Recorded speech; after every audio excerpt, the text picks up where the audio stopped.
নতুন আর একটা দিনের সকাল দেখতে পেয়েছি, তার জন্য গোপালকে অনেক অনেক ধন্যবাদ। তো আজ সকালবেলা তো সকালের অনেক রকম কাজ থাকে, বাসি কাজ থাকে, স্নান থাকে, সমুদ্রকে স্কুলে দিয়ে আসা থাকে, ওগুলো সব কিছু কমপ্লিট করে পুজো টুজোও কমপ্লিট করে নিয়েছি। নিয়ে কি করলাম জানো, বর্মশাইকে টিফিন বানিয়ে ওকে ছেড়েও দিয়েছি। আজও একটু তাড়াতাড়ি অফিস বেরিয়ে গেছে, একটু কাজ আছে বললো। তো তারপর ভাবলাম জামা কাপড়গুলো কাচা হয়েছে, এত জামা কাপড়, অনেক জামা কাপড়, সেগুলোকে মিলতে যাই। মিলতে গিয়ে ভাবলাম না, সমুদ্র তো স্কুলে, রুদ্র টিউশন থেকে এসে গেছে, ওকে গিয়ে একটু খেতে দিয়ে আসি, ও কী করছে দেখি। দেখলাম এসে ড্রয়িং করছে, আর তার সাথে সাথে ভাতটাও একেবারে বসিয়ে দিলাম। তো ভাতটা এখানে হোক, আমি ততক্ষণ গিয়ে আর জামা কাপড়গুলো বাদবাকিগুলো মিলে দিই। এত জামা কাপড় আমার রেগুলারই কাছে পড়ে, রেগুলারই এত জামা কাপড়ই কাছে পড়ে। সমুদ্র স্কুলে যায়, রুদ্র স্কুলে যায়, টিউশন যায় দুজনে, তো বাড়িতে পড়ে, আমি বেরাই, আমার বর বেরায়, তো সমস্ত মিলিয়ে মিশিয়ে এত জামাকাপড় পরে।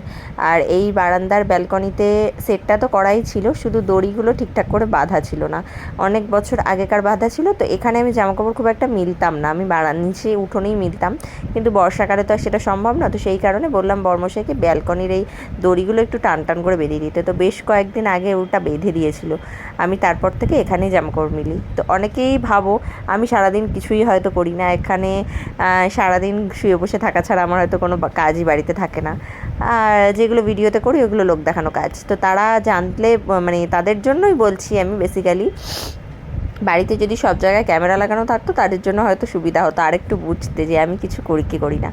তো সমস্ত একা হাতে সামলানো চারটিখানি তো ব্যাপার নয়, যেখানে বাড়িতে কোনো হেল্পিং হ্যান্ড নেই। তো সেই কারণে সবটাই একা হাতে সামলানোর জন্য সব রকম কাজই টুকটুক টুকটুক করে করতে হয়। এই যেমন জামা কাপড়টা মিলতে মিলতে নিচ থেকে আমি ঘুরে এলাম, ভাতটা বসিয়ে দিলাম, ভাতটা হতে হতে আমার জামা কাপড় মেলাটা হয়ে যাবে। তো ওদিকে জামা কাপড়গুলো সমস্ত হ্যাঙ্গারে আমি ওরকমভাবে ঝুলিয়ে দিই, উঠোনেও আমি ওরকমভাবেই দিতাম, তাতে তুলতেও সুবিধা হতো বৃষ্টি এলে, আবার মেলতেও সুবিধা হতো, আমি ওরকমভাবেই করতাম। আর এই বারান্দাতেও ব্যালকনিতেও আমি সেরকমই করে দিচ্ছি, এটা আমাদের বাড়ির পিছন দিক, যারা জানো তো তারা জানো। তো তারপর চলো নিচে যাই। কিন্তু বানালাম কোন সকালে, কিন্তু খাওয়ার টাইম কখন হয়েছে জানো, এখন 12টা বাজতে 10 মিনিট বাকি। এখন রেডি হয়ে নিয়েছি আর ঝটপট করে এই যে একটু সস দিয়ে খেয়ে নিচ্ছি। সমুদ্রকে আবার আনতে যেতে হবে, দেরি করলে হবে না, তো সেই কারণে একবারে রান্না কমপ্লিট করে রেডি হয়ে নিলাম, চটপট করে একটা খেয়ে নিয়ে আর বেরিয়ে যাবো। সমুদ্র স্কুল গেছে, রুদ্র যেতে পারলো না, কারণ এখনও বৃষ্টি পড়ছে, গতকাল রাত থেকে যে বৃষ্টি শুরু হয়েছে এখনও পর্যন্ত বৃষ্টি পড়ছে।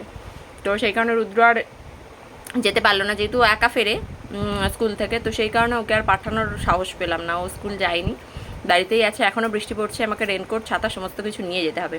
তো চলো ঝটপট করে আগে খেয়ে নিই। এখন রুদ্র ছুটি হয় 12টা, রুদ্র না, সমুদ্র ছুটি হয় 12টা 15-তে। আগে যেটা ছুটি হতো সাড়ে 12:30টায়, এখন সেটা 15 মিনিট কমিয়ে দিয়েছে। তো সেই কারণে তাড়াতাড়ি করে বেরোতে হবে, চলো খেয়ে নিই আগে ঝটপট করে। রুদ্র বাড়িতেই আছে, আমি বেরিয়ে পড়লাম সমুদ্রকে আনতে। এই যে জুতোটা বাইরে এরকমভাবে সিঁড়িতে রেখে দিই, যেহেতু বর্ষাকাল, পরে নিলাম, মানে এগুলো সবসময় ইউজেবলের জুতো। আর উঠোনে এখন অনেকটাই জলটা কমে গেছিলো, অনেকটাই কমে গেছিলো, কিন্তু গত রাতে এত বৃষ্টিতে আবার উঠোনে পুরো পুকুর হয়ে গেছে। দেখবে এই দেখো কি অবস্থা উঠোনের, এই উঠোনে ইঁটগুলো দেওয়া বলে একটু রেহাই, না হলে পুরো একদম পা ভিজে একাকার হয়ে যেত। আর এখানেও ইঁট দেওয়া আছে, এরকমভাবে ইঁটের ওপর দিয়ে গিয়ে তারপরে রাস্তায় দেখি কোনো গাড়ি পাই কিনা। রাস্তায় এসে তো বেশ 10 থেকে 15 মিনিট দাঁড়িয়েছি, এত টোটো আছে কিন্তু কেউ যেতে চাইছে না, জানি না কি সমস্যা, টোটোওয়ালাগুলোর এত প্রবলেম হয় কেন আমি এটাও বুঝে পাই না। একটা অটো নেই, বাসও আসছে না, তার সাথে সাথে কোনো টোটোও পাচ্ছি না। অনেকক্ষণ দাঁড়ানোর পর একটা টোটো যদিও বা পেলাম, 100 টাকা খুচরোর কারণে সে আবার রাজি হচ্ছিল না। বাধ্য হয়ে আমাদের বাড়ির পাশে একটা দোকান থেকে টাকা ধার নিয়ে আমাকে যেতে হচ্ছে। আর টোটোয় উঠলে, যে ওঠার সময় যে কুকুরটাকে দেখলে, কুকুরটা আমাদের বাড়িতেই থাকে, কালি, দেখবে এই দেখো দাঁড়িয়ে আছে টোটোর সামনে, কেন আমি চলে যাচ্ছি ওকে ছেড়ে। তো চলো সবাই ভালো থেকো, টাটা।